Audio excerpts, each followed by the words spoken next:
So just for some more perspective,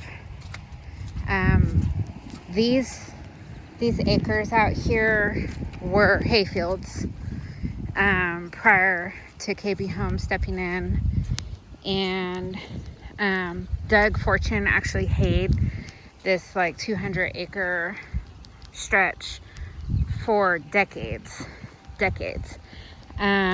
He stopped haying a few years back because of medical conditions.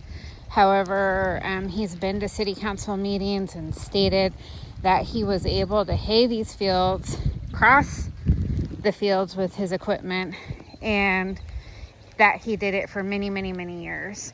So the fact that KB Home can present a plan and add a stream to my property, and City of Manor lawyer just nods it off and bullies the city council members into signing off, stating that they would push it through anyway, even if they voted against it, is insane. So all of the infrastructure that KB Home put in only catches and releases 150 acres or more of water, and then proceeds to dump it on my property. So what you have is zero retention of water on their property, which would benefit the water table, because then it would reabsorb into the water table and help improve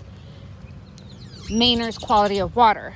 Now, all of our residents complain about brown water because of main breaks. Well, that's because City of Manor pipes in water from like Somerville, and we have such poor quality groundwater that it is not drinkable.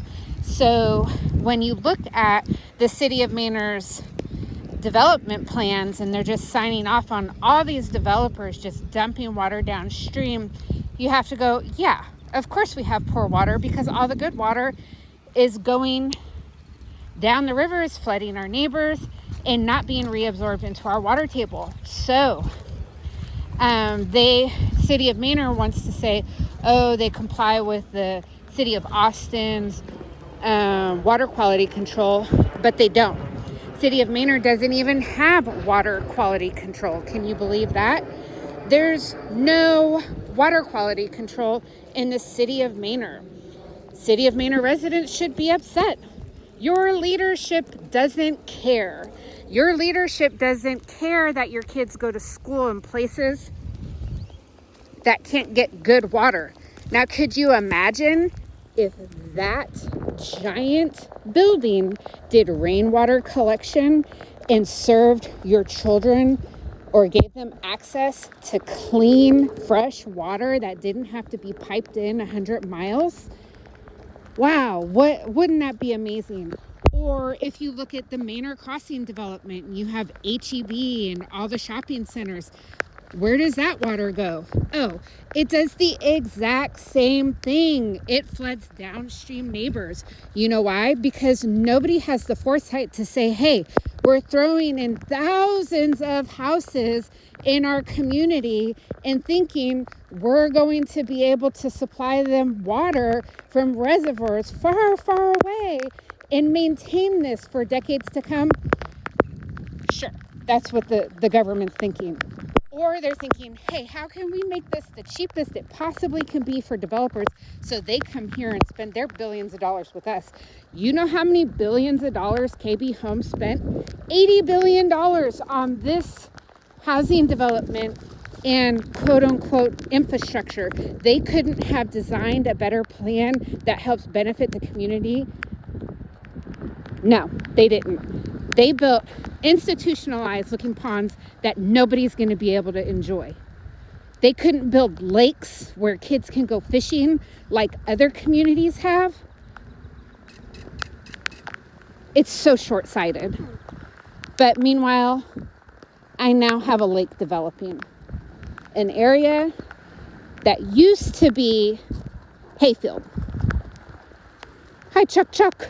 So I bring joy to everybody.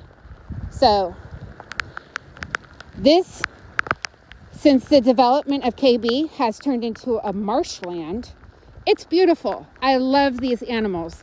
The birds have nowhere to go because these morons cut down every single tree and didn't plant anything worth speaking about, right? So we're in one of the largest migratory states for birds, and they have nowhere to go because of developers like them. So they come here in my floodland that KB has now massively grown, turned into a marsh. It's crazy. These are your government leaders bending over for KB Home and other large corporations.